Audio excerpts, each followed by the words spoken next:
Hey everyone, this is Dan with the Spiritual Underground Podcast. Going to take a minute to talk about Anchor. I've been with Anchor for a little over 2 years now, and podcasting couldn't be easier. If you haven't heard about Anchor, it's the easiest way to make a podcast. Let me explain. First off, it is free. There are creation tools that allow you to record and edit your podcast right from your phone or computer. Anchor will distribute your podcast for you so it can be heard on Spotify, Apple Podcast, and many more. You can make money from your podcast with no minimum listenership. It's everything you need to make a podcast in one place. Download the free Anchor app or go to Anchor FM to get started. Let your voice be heard.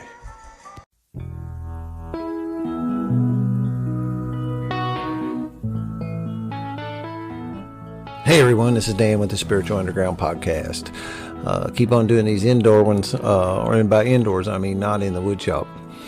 If you're just meeting the Spiritual Underground Podcast for the first time, I will let you know that this is primarily a 12-step recovery podcast, although there is other content, and I do like to investigate other and any ways that people find their true selves.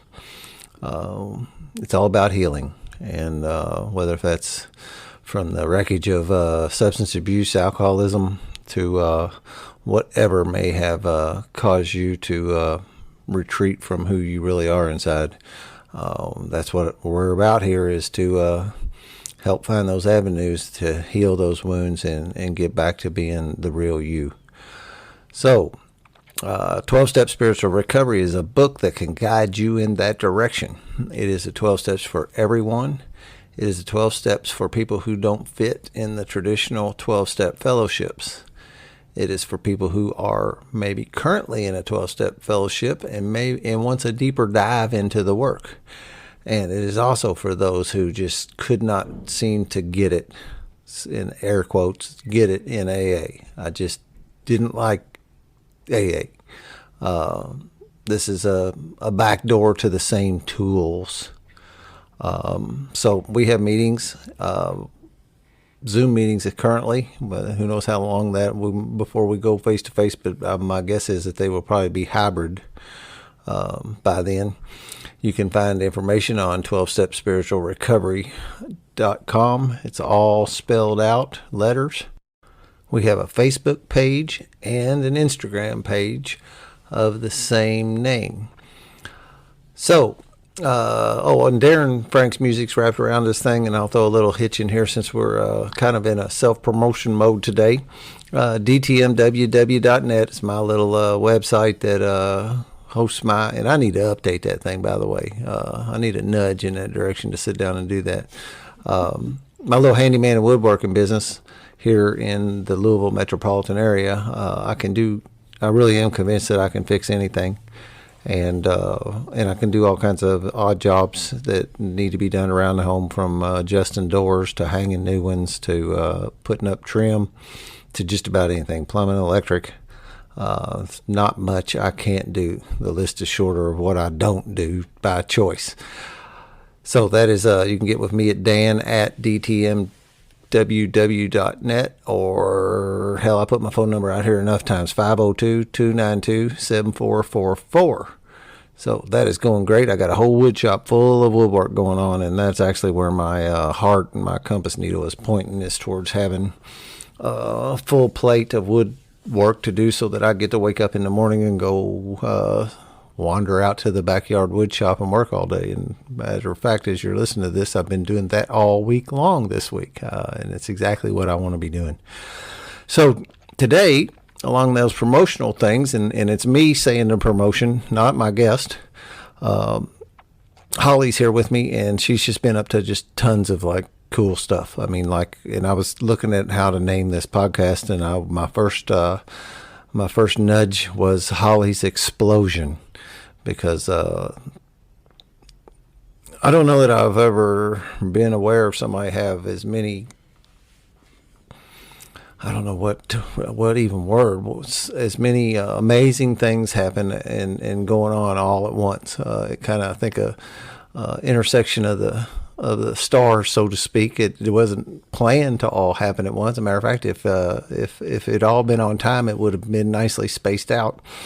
But that's not the way it went, and we roll with the cards we're dealt today. And it had her a very hopping and a stepping gal for a little while, and I think she still is at the moment, handling and juggling all these things at the same time. So say hello, Holly. Hello, I'm Holly Hartman, and I'm happy to be here. I think the first time I was on this podcast was 10 months ago, and a lot has changed since then. Yes, and I'm really happy to be here. Yeah, a lot has. So where should we start? I was thinking the vision board. Go for it. Yeah, so in the summer of July 2019, I was in the middle of a divorce, and I was trying to look at what would my future look like. If I could dream big, if I could change where I'm at right now, what would I want to do? And I created a vision board, and I used to lead vision board workshops, and so this was something in my wheelhouse, but oftentimes we don't always do what we teach. And so I really took the time that weekend to create a vision board. And all over my vision board is really about helping people. That's my heart. The undercurrent of everything I do is to help people break toxic cycles. And because I want to help generations to come, that if we start to heal ourselves, that ripple effect can be felt across generations, both forward and backwards. And so a lot of my vision board had that on there, and I had that I was going to have my own podcast. I had written on there that I was going to write my story and that I was going to share it. I had on there that I was going to be a best-selling author. I had on there that I was going to be speaking. I had on there that I was going to be leading retreats. And a few weeks ago, I joined another business course, and they were wanting me to create another vision board. And I took that vision board out from 2019, and I had an epiphany and realized that in that week's time, the majority of everything that was on that board was happening all at once, like Dan said, that explosion. And that's kind of where we lead to this today, is more sharing all those beautiful things that are happening, not just for me, but the ripple effect of what it can do for all the people that are involved, that got to participate, and how it will help people to come. So I'm just excited for the whole journey. Yeah, I fell back in, and I've been in it before, but the Jordan Peterson rabbit hole, his new book come out, has teased me, and I went back and listened to some old stuff. And one of the things that really lands with me, and it's in the TSSR book too, is our tendency is to sit around and point fingers at everybody else that needs to be fixed. All the world's problems and all the people that are causing me my problems. If my boss just was be better, then I'd be better, and doing all that. But the root really is that you had to heal yourself, or you really have no value to anybody else. And I shouldn't say no value, but you have devalued at best. So that's what this is. These are avenues, and as I said in the opening, I'm open to exploring all and any avenues of which people find their true selves and find healing. And Holly has a number of different directions that's going that way, but that's really the core of it. Once and until you experience it, it doesn't make sense to you. But once I healed and did my healing work and got better, then everything around me, one or two things happened, and probably some crossover. I know for a fact that people in my perimeter healed, and if nothing else, it relieved the burden of having to worry about me. If I didn't have a direct impact on on their actual healing journey, like they proceeded to do some healing work, it takes the family members are not worried about me anymore. And there's another little thing is where, we do this work, and things that used to bother me just don't bother me anymore too. So there's a crossover in those two things. And I think I should dig it out. But Jordan Peterson, one of his first 12 rules said, and it's paraphrased big time because it's not coming to me, but it's work on yourself before you go tackle the world.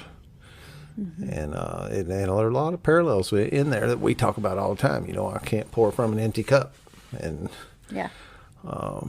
so the first thing, well, not first, but how do you want to do it? How do you? Well, to that point where you talked about doing it for yourself first. So, like, I created that vision board, but I also was looking at, I've been in recovery for over 11 and a half years. And one aspect of my recovery that I didn't focus on as much was codependency. And that was one of those self-awarenesses that I came to when I was going through my divorce, a pattern that I uncovered in my own healing journey that I needed to address. And that's where Solo Date Challenge started. That's one of my, like, I guess, flagship projects that I've been working on since July of 2019. So I started to intentionally and unapologetically date myself in a way to heal, to learn to love myself, to learn to know who I am. And so I started to share that online, and people were curious. What is that? What are you doing? And so I created a Facebook group for just women. My heart really is helping women. I just think because that's been my journey, I can speak to women. But this is for anybody can do it. It's just, I think that I'm being called to help women. And so I started Solo Date Challenge. So if anybody's listening and wants to find it, it's a free women's community group on Facebook. And we kind of say that we will love you until you can learn to love yourself. So it's just a very loving, open community of people that support each other, that are on this healing journey too. And so that was where I first started. I just started to share my story. And I think that when we're vulnerable and we're open to connect with people, some beautiful things can happen. When we share our stories and our vulnerabilities, people get to say, oh, that's me too. I thought I was alone, and it's this energy of knowing that you're not alone in this, and that a lot of what we all go through is similar stuff, but people just don't talk about it. And so I started Solo Date Challenge, and now today we have over 800 members from across the globe, and so many women have said that their lives have changed dramatically from it.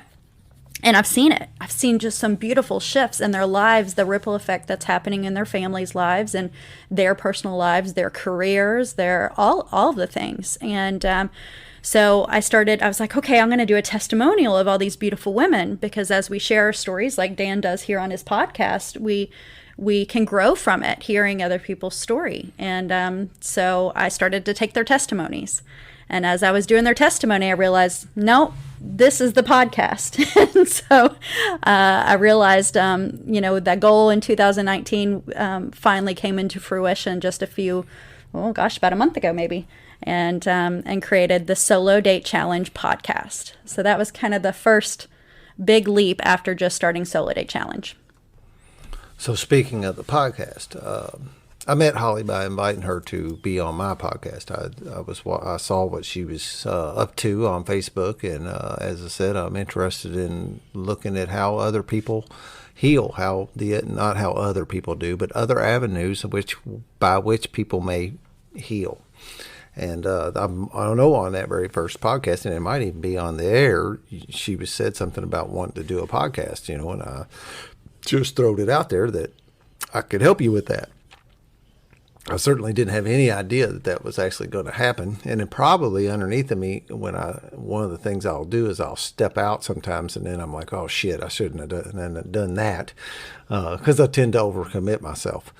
Not that I didn't want to do it or anything at that level, but sometimes my mouth gets going before my brain engages. And but it's interesting to watch how that played out. And I honestly thought that you would have launched a podcast before now. I was expecting that to roll faster.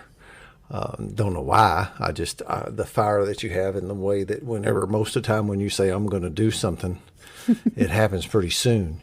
Definitely not a foot dragger.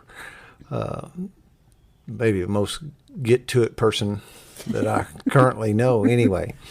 So the podcast, talk about what's going on there. Yeah, so the podcast is an opportunity where I've been able to interview many of the women of Solo Date Challenge, where they get to share their stories. And many of these women have actually come from abusive relationships as well. And so even though that's not the topic, they touch on it briefly, but what they do is they tell about their story after that overcoming story, that beautiful story of self-love and self-care and what they did in their own healing. And it's really empowering.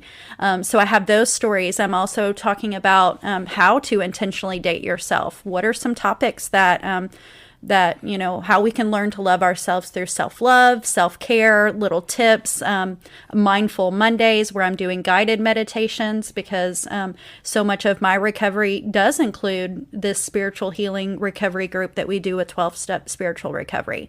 And so I implement some of those tools as well. So it really is just releasing the codependency and stepping into who we were supposed to be, our authentic selves. And so that's really what we're exploring with the Solo Date Challenge podcast. Yeah, that's the other thing I get from Peterson, is he's made me understand how these old stories we have, because ultimately that's how we do everything. That's how we learn every single thing going on, is by somebody else's story, whether, even, real textbooks are a story of somebody telling you how they came about something, and they're teaching it to you. In a book that I've really got turned on to as soon as I finished the steps and was in that hungry for more stuff, Christopher gave me a book, and it's called The Spirituality of Imperfection by Ernest Kurtz. And it's got a thing in there just to that point. There's a quote that I keep in my phone that says, "The language of recovery, that is storytelling, involves not dogma or commandment, not things to be done or truths to be believed, not theory, conjecture, argument, analysis, or explanation, but a way of conversation shared by those who accept and identify with their own imperfection." And, that's why that's why everybody's interested in somebody else's story. That's what most podcasts are. That's what, that's what the news is. That's what TV is. They're stories. But the value here is that these are, this is not acting. This is not made up stuff. This is real people just like you that have went through something, and they say around the rooms of AA, go listen long enough and somebody else is going to tell your story. And when you identify with that, and you say that, like Holly said earlier, the Me Too thing, when you see somebody else who has come from the same place you're standing in, that gives you the courage to take some action towards getting out. Because when you're in those spots, you can be completely stuck. I mean, you can be paralyzed and think that, there's no way out. That happens with people specifically with alcoholism, and not limited to that, but that's where people get suicidal. That's where people cannot see any other way out from where they're stuck, and that seems to be the only path. So the value of these stories and people telling you how they come, how, like in, I refer to the 12-step stuff, that what it was like, what it's like, what happened, and what it's like now. The value of those stories is beyond explanation, and I truly believe that everybody's story is valuable, because somebody out there needs to hear your story.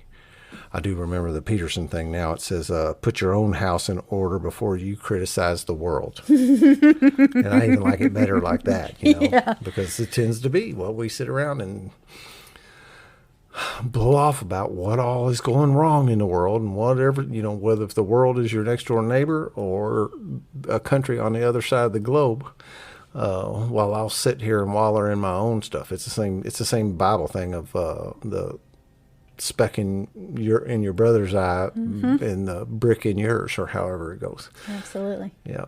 No, I'm a big action person. I'd rather be in the solution and not the problem. And I think oftentimes we get stuck in the problem. But when we see other people living the solution and getting those results, it makes us feel like we can do it too. But we have to be able to be open to hearing it. Oftentimes we're closed off. We want to hear what we want to hear if we're stuck. And it does take a certain frequency. Somebody's story will catch you, and then once you're caught, then you become more open to the idea of what life can be like. I think the biggest, and I hammer on this, but if I somehow could relieve this need to be in like severe pain before you will change. That's the problem, is that, we will take a unbelievable amount of pain before we will turn the corner and go a different direction. And, it's in my heart. I've had a couple times where I've actually I was able to work with some people who, didn't have the bottoms that were so deep, man. And I always am telling them, do you know how fortunate you are? Because your trajectory was going to take you right where a whole bunch of the rest of us went, but you pulled the nose up on the airplane before you crashed into the mountain. Yeah, and that's my story. I have I didn't have any of the yets happen to me, and so I was fortunate enough to stop before that. For me, the pain, I guess I may not have a very high pain tolerance, because when the pain's great enough for me, I can see it and I don't want it. Yeah. And I think that actually comes from childhood. And as I'm thinking of this, I would watch my brother get hit and disciplined, and I watched that and I said, oh, whatever he just did, I don't want that. Yeah. And that's probably where that comes from. I'm like, oh, I see that, I don't want that, so I'm going to change this behavior for that. So the solo date challenge in itself, and that's as I do this work and I delve further and further, and I do this thing called feed my head. This stuff really boils down to some pretty basic stuff. It's the thing like the solo date challenge, solo dating. That's parallel to, this is an inside job. That I'm not going to be able to look outward to find the solution. I'm going to have to go in. And, if you did a study on how many different ways that's said, right, it is the root of every single healing process. But doggone if it is not hard to take your focus off of, and I guess that's the root of the ego, wants to protect you and wants to, dig in its heels and make you believe it's not me. I said, one of my favorite lines in the big book is that, that our problems were basically of our own making, which means I'm the problem. It's really not everybody else. It's me. And, and it's so elementary that if I'm also the problem, I'm the only solution too. Yep. Nobody's going to come in and save me and change me. There's not a magic pill or a magic wand or a particular therapy or something that's going to make those things can assist. But it's me that's going to have to step up and take the action, as Holly said a minute ago, to turn the corner. Bob Earl says, when you run into a wall, turn. That's pretty simple too. Don't just keep walking into the wall. And that's what, ultimately that's what I did for a long time. I just kept on using alcohol and drugs as my solution, and hit the wall and stand up and hit the wall and stand up and hit the wall. And it never dawned on me to turn. Yeah, absolutely. Well, you mentioned the common denominator in the book that I launched just recently. In my chapter, I talked about that I came to this realization that when I was looking at the end of my marriage, and this was my second marriage, and I had been in other toxic relationships, that I was the common denominator there, that there's a pattern here and I'm the common denominator. Yeah. So I've got to figure out what that is. And that's really how Solo Date Challenge came about. And I don't know if I really said it out loud, what it is. It's we empower women to learn to love themselves through intentional and unapologetic solo dating, no matter your relationship status. So this is for all women of all ages. And men can do it too. Married or single or yes, whatever. Doesn't matter. And Dan does it. He goes out to his I've been solo dating place. For a while now. But other people have not been fond of it in the past for you. Yeah. You know? Oh yeah. My partners and stuff sometimes didn't. Survive. Our relationship surviving deer season was a test. And we did, but with hiccups for a little bit. But I mean, it is that, and you'll find that if you are in a relationship and married and you want to try solo dating, you may have some resistance because that's not the norm for most people to put yourself first. But what we talk about is how important it is to fill your cup first. And you hear that, but most people are pouring from bone dry, like nothing. And when we're constantly giving from like the scraps of what we have, we're really not giving the best of ourselves to anybody. But if we can become the best versions of ourselves, the overflow, that abundant energy, that beautiful love energy is what really everybody wants in the first place. That comes through. And then once people start feeling that, your spouses, your children, the people around you start feeling that love energy, they now encourage you to go do those things. So if you are met with some resistance in the beginning, that might be normal, but just push through and encourage them that you are doing it for you, but also for them, because they will reap the rewards of that as well. Yep. Yeah. You don't just shoot to say, ring a bell on me. I mean, even when I'm working with a guy and he's married, and I've got him going out to meetings 5-6 times evenings a week and disappearing. And although he is doing something and he's doing critical healing work for himself that is definitely going to benefit the family, the significant other can even, and that's not like, that's not like going out dating myself. Mm-hmm. That's actually, that's not going and doing so. I mean, it's not that people enjoy meetings, but that's, if you're actually going out and solo dating, some of the stuff should be things that you like to do, and again, I don't want to, that's a little funny because I enjoy meetings today, but that's not the same thing as going to the cabin and hiking in the woods for me.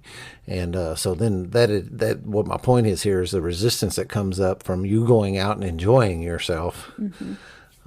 Seems to me would be way beyond the person going to a 12-step meeting. Yeah, absolutely. Yeah. And you have resistance on both sides of it.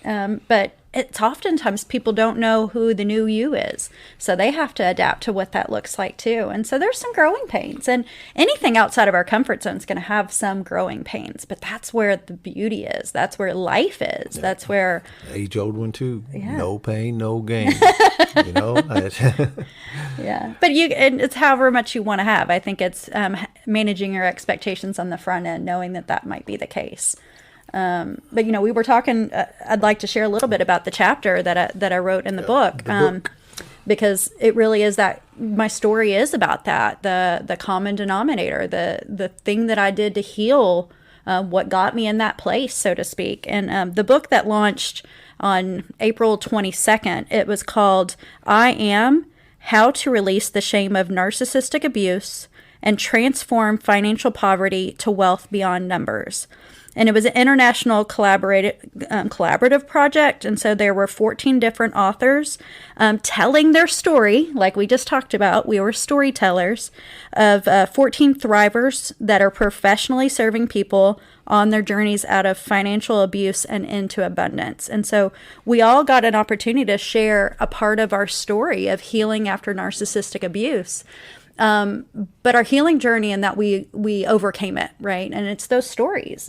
In those stories, you'll hear the brokenness, you'll hear the struggle, but you'll hear the overcoming, the opportunity where they had that turn, and you may hear somebody's story in that. And the miraculous thing in that is, I was invited to be a part of that collaborative project, and that, like I said, that's on my vision board. I am not a person that loves to write necessarily, and so to put that on my vision board is actually a pretty big dream and a pretty big ask. And I remember when I first met Dan, I told him, I'm like, hey, I'm a part of this project, and it felt very humbling to be a part of the project and exciting. And as we've come into it, it was supposed to launch in January, like he said, with the timelines.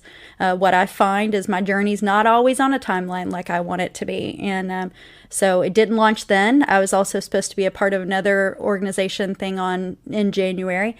And so all these things got spaced out, but in a beautiful, dynamic way. So April 22nd, we launched our book. And 12 hours later, we were awarded international best-selling authors. And so it's those dreams. It's those dream big, because things can happen. And I think it's that supernatural power that when, for me, I lean into my higher power for these things. This is not about me. Is this what's best for my highest good? Is this what's best for the highest good of the people that I need to serve? And I believe that by doing these projects, it's connecting me to the people that I need to serve. And that's why I do what I do.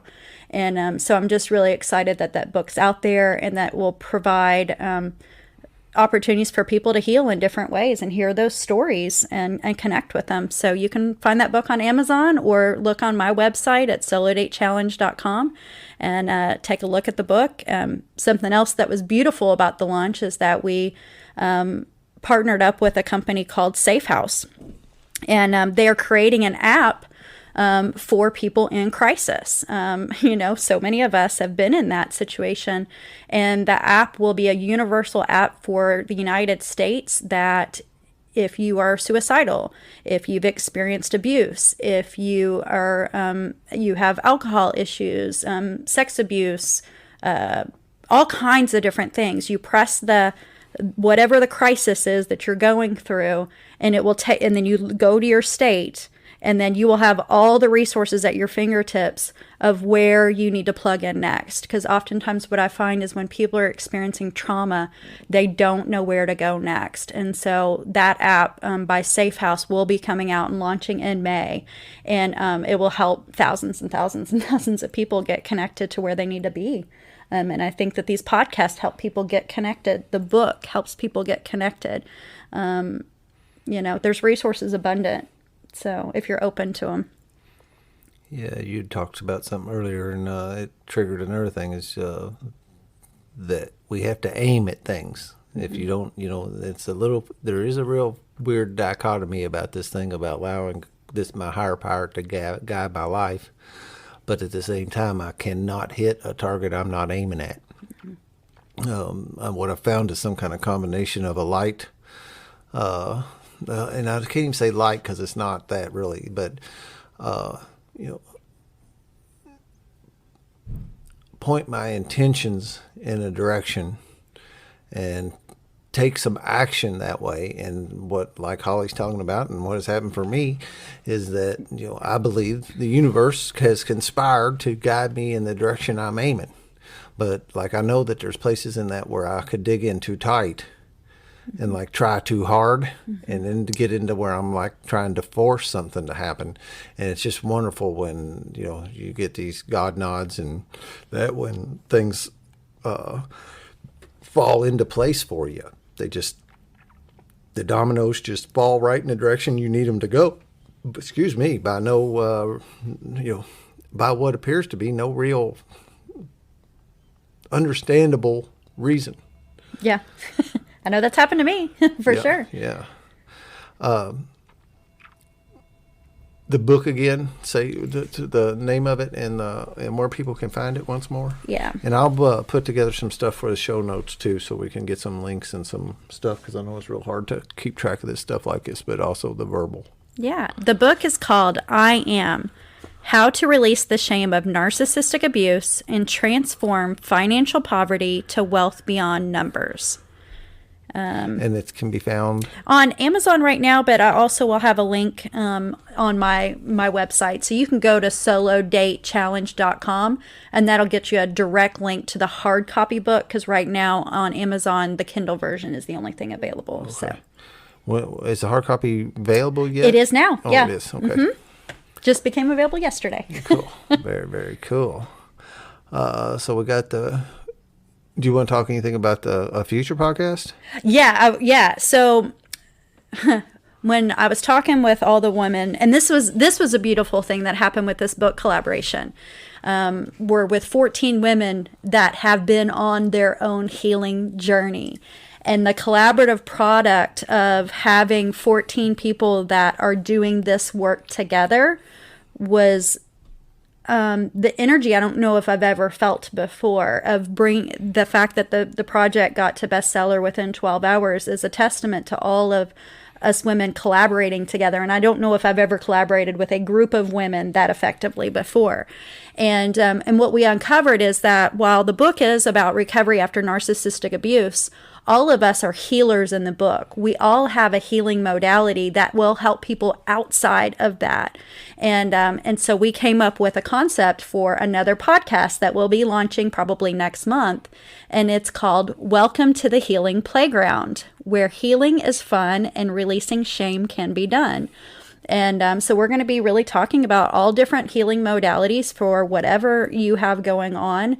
And they're going to be sharing their stories outside of what was in the book and more in depth of like how they went through their own healing, what they do for healing, and how healing can be fun. At the end of your podcast, you say that, like, if you're not having fun, if you're not having a blast in your recovery, it's your own damn fault. Right. Because it can, I mean, there's definitely times where it's not, but there are times when it can be fun. And so we're going to explore that with all kinds of different healing modalities and different therapists or breathwork people, yoga, meditation, therapy, you know, all the things. Like, and it will be for men and women. So that's what I love about it is because it will be more universal and more an opportunity for people to learn about all these different things that most people have never heard of and never got to explore.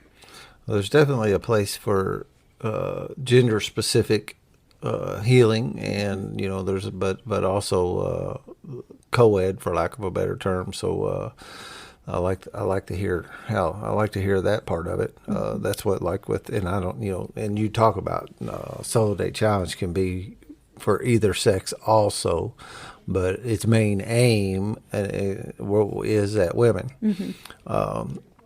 Which is, you know, kind of ends up with you a little bit of like left outness stuff, you know, and but so we'll have you on that podcast whenever we get that launched. I had a thought a second ago and it zipped out of me. You're talking about having fun doing this, and you know that 12-step spiritual recovery, and my sponsor taught me how to do the step work and interject fun in it, which, because some parts of it, you know, like when people are doing inventory, they're picking scabs, and it does goof you up. I try, you know, I have a little, I get torn on whether if I should warn the guy about that or let him go into, because I'm afraid sometimes when I warn a guy, I'm help him manifest it, you know. But I didn't, and I chose one of my recent guys that's in it. I chose not to tell him, and you know, a few days down the pike, he's feeling all goofy, and I explained to him that's completely normal. But back to the fun thing is doing stuff in here to where healing is enjoyable. You know, where you actually can have some fun doing it. And so that way, like let's say like in step work, when you get through one trip through the steps, you know, you have fond memories of what happens, you know, that you want to do it again and you want to share it with somebody else, you know. Painful type therapy and stuff that really is, because there are some stuff out there, and one of the things that Holly picked up from Peterson podcast was that the 12 steps, you know, is not going to do you any harm, where some things could, you know, specifically like medications. You could end up being dependent on something, and although, yes, it helped you, it created a new problem for you. The 12 steps can't hurt you, and but it can't, you should at some point be uncomfortable doing it. But to have fun, do through it to where you want to give it away to others, and you know, you want to do it again. You know? Well, we had that same week so I had the podcast on Saturday, the book launch on Wednesday, and then the following Friday got to take a group of the women from TSSR, from 12-Step Spiritual Recovery, on a women's retreat, a healing retreat. So we had a whirlwind of a week. Yeah, but that's where it was fun. Yeah, like, there's a podcast of the after action report of that too that just come out a couple of weeks ago, I guess, or maybe last week. I don't remember. I lose track of the time. But yes, that's the fun. You know, that's where. The juice is so heavy in my experience at these kind of retreats that fun does not even begin to label what they are, because of how powerful they are emotionally too, interjected with that pleasure that comes with the connection building and the community aspect of this, the fellowship. Fun is, we need to invent a new word to talk about It was powerful. what that stuff is. Yeah. I mean, life-changing. These women, their lives shifted that weekend, and it's so beautiful to watch. But we interjected lots of fun and playful times. And a lot of people said, well, I thought I'd come in and it'd be so serious. And then the fact that you all could be playful during it too. Yes, there's serious time and moment when, it's a little bit more reverent when we're focusing on certain things. But to interject that fun and childlike wonder and playfulness, it's important. Yep, it's another one of the foundational things. If you look around at these healing modalities, that most of them include finding some time to play. Mm-hmm. There was a couple psychologists I'm wanting to look into, and I got to get their name back. I think he says P. O'Shea is a big play, and he talks about reading the book. Peterson again talks about looking and reading this guy's work about how important play is to us. And it's another thing that was kind of mandated to me as I was working the steps, that Dan, you need to find some time to play, and I don't care what that is to you. Yeah. That can be all kinds of different things. We start doing it when we say treat ourselves after you do 4-step work. Yeah. It's good. Well, for me, growing up, nature was my play, and so that's why I've always been really drawn to retreats. I would go on them when I was in middle school and high school, and so that is my natural place of connection, my natural place to play. And it rained the whole weekend of our retreat, but to me that was playful. Like it made us closer and connected, and you had to be creative with what you did with your time and how you spent it. It wasn't as easily accessible, and our creativity is part of our healing. It's really important to tap into that a lot of people don't give opportunity to. Yep.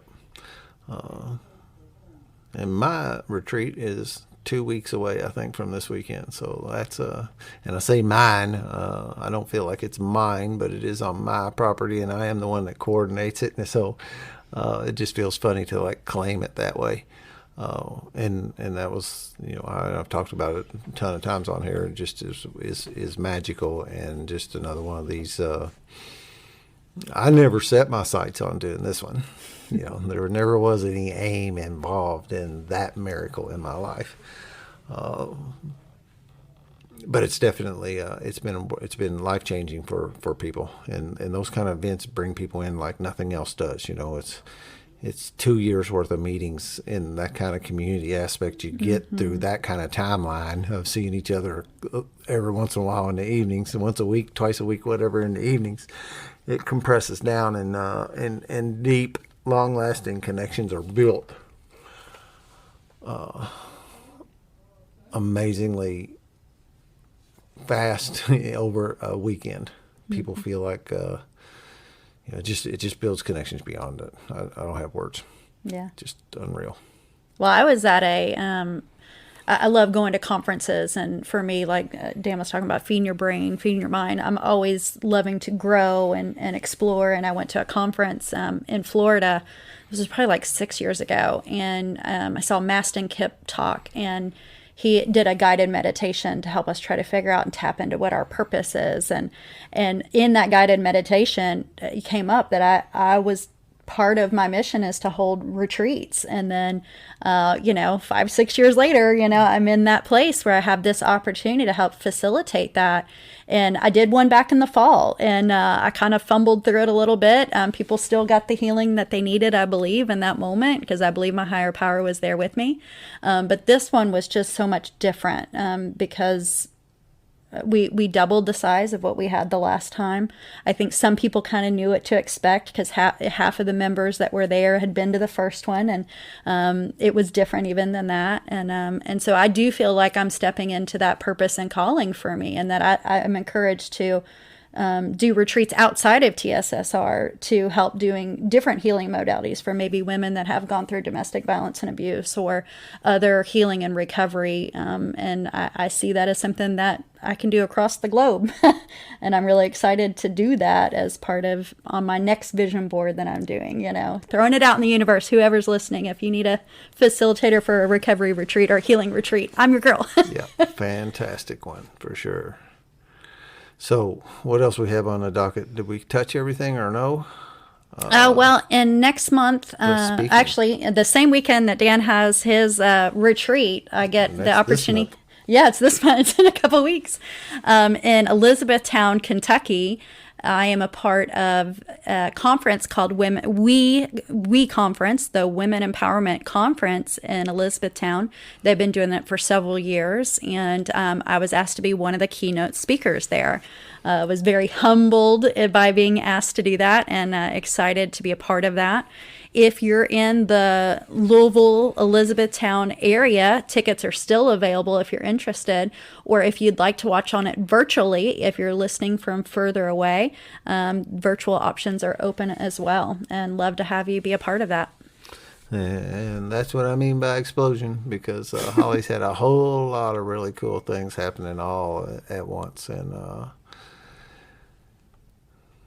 that's the fruits of doing this healing work too. Mm-hmm. Not everybody has their sights set on that kind of thing, but by what I mean by that is that's the magnitude of what can happen in your life by taking some steps to heal your wounds. Mm-hmm. And we all have them. Mm-hmm. We all have them, and we stuff them down, and until we actually do stuff that gets them pried back up and out. They sit down there and fester, and we don't even know what's wrong with us sometimes. We have no idea what's wrong with us, mm-hmm. because we've told ourselves that don't bother me anymore. Yeah. So many times that we're half-assed fooled into believing it. Yeah. And then you do this work, and it bubbles up, and it's scary for a minute. Mm-hmm. But then you do the things in whatever modality it is. If it's I believe most effective modalities of healing involve confronting these things, mm-hmm. and then taking some kind of steps to reconcile and consummate and move past it. That's, whether it's 12 steps through a 4th, 5th, 6th, 7th, 8th, 9th step, or whatever else when I was in the Mankind Project, that's they mind you for those things. Mm-hmm. And then when they bubbled up, they had processes in order to deal with them. Mm-hmm. Absolutely. Well, it's peeling the layers of onion. Even in the past 10 months since I've been doing 12-step spiritual recovery, I have grown in so many different ways and had growing pains. And with every project that I'm doing, I'm learning something new. And so to me, I don't believe I'll ever get to some pinnacle of this place. Right. Yeah. I want to continue to grow. I'll be honest, if I thought I could see a finish line, I probably wouldn't do it. Yeah, I wouldn't. It would actually take away mm-hmm. some of my drive to when I'd like to be, okay, well, I'm going to slow up now that I see the finish line. Right. I heard a guy the other day say something that resonated with me real big. He was talking about if you have a spot where, if you're sitting around wondering what to do to grow, look at what you're afraid of. Mm-hmm. And then tackle one of those. Yeah. That's why I'm getting at, we are afraid to look at our past. Mm-hmm. And that is definitely one of the fears that drive us is that past that's haunting us, and whether if we know it or not. Another thing, I was in another meeting, and someone mentioned when we were talking about solo dating of if you're trying to figure out what to solo date, and I think this comes to growth too, what are you jealous of? When you look at somebody and you're jealous of something they have, maybe that is something that is really a desire of yours or a dream of yours. Mm-hmm. Maybe look to see how you can achieve that, because that pings us in a different energy, and it tells us a story. Sometimes the pain points are what tells us the story and points us in the direction of where we need to grow. Yeah. Well, that path is endless in my estimation. Yeah. And I'll go with the Peterson thing again. one of the very first lines that caught me, he said, I don't know what it means to be in complete alignment. And what he was referring to is people like Jesus and the Buddha and these people who have brought their lives into that spot where everything is in direct alignment. But then he says, but I have had intimations of what that feels like. And that's those things when your compass needle is pinging on your true north, there's no better feeling in the world. Yeah. And I felt that this month Yeah, in abundance. Yep, your compass needle is definitely pointing in your true north, no doubt about it. And it shows in people, their countenance. You can just see it, that it's happening. It's been fun. Yeah. Having a blast. It is fun. I think, did we touch on everything? I think so. Good. Well, we're not going to go real long today. I just did want to get Holly on here while she's all juiced up in the middle of this, and then also to make sure you guys knew that all that was available. The resource thing that Holly talked about, the safe haven, is that what you said? Safe house. Safe house. Mm-hmm.